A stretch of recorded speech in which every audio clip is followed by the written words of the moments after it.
ఇప్పుడు ఏమంటున్నారు ఆయన పిటిషనర్ భగీరథ్ తరపు న్యాయవాది నిరంజన్ రెడ్డి గారు, ప్రభుత్వం కుట్ర చేస్తున్నది, ఒకవేళ ఆయన కనుక విచారణకు హాజరైతే ఇమీడియట్గా అరెస్ట్ చేస్తారు, కాబట్టి మాకు రక్షణ కల్పించండి అంటున్నారు. ఇవ్వలేమో అని చెప్పారు. ఇక్కడ అన్నింటిలో మనం గమనించాల్సింది, నేను కూడా ఆర్గ్యుమెంట్స్ మొత్తం విన్నా, గమనించాల్సింది ఏంటంటే ఎవరైతే పిటిషనర్ ఈ అమ్మాయి తరపు న్యాయవాది ఎవరు ఉన్నారో ఆయన పేరేంది, పప్పు నాగేశ్వరరావు ఏదో, చాలా అద్భుతంగా వాదించిండు. సో ఆయన నిరంజన్ రెడ్డి ఆర్గ్యుమెంట్స్ విని ఏమవుతుందో ఈ కేసు అని చాలామంది అనుకున్నారు. ఇక మన పీపీ గారేమో ఏం లేదు, 1-2 సార్లు 2-3 తెలుగులో మాట్లాడిండు, అయిపోయింది ఆయనది.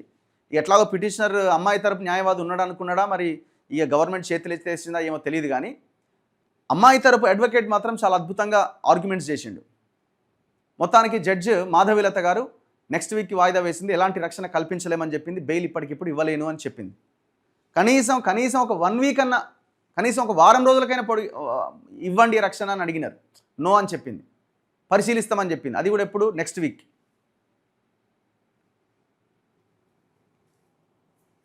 మధ్యంతర బెయిల్కు నో, బండి భగీరథ్కు హైకోర్టులో చుక్కెదురు. ఈ దశలో ఎలాంటి ఉత్తర్వు ఇవ్వలేం. పిటిషన్ పైన అర్ధరాత్రి దాకా వాదోపవాదాలు. 12 గంటలకు తీర్పు రిజర్వ్ చేస్తున్నట్లు ప్రకటించిన న్యాయస్థానం. అరెస్టు నుంచి రక్షణ కల్పించాలని భగీరథ్ న్యాయవాది విజ్ఞప్తి తోసిపుచ్చిన కోర్టు.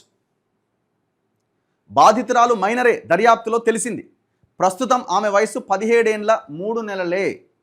పుట్టిన తేదీ 10వ తరగతి సర్టిఫికెట్లు సమర్పించిన పీపీ పల్లె నాగేశ్వరరావు. కథం. సో డిసైడ్ అయిపోయింది, ఆ అమ్మాయి మైనర్ అని డిసైడ్ అయిపోయింది. ఇంకా చర్చ లేదు ఇక్కడ. మేజరా మైనరా అనేటువంటి చర్చకి ఫుల్ స్టాప్ పడింది.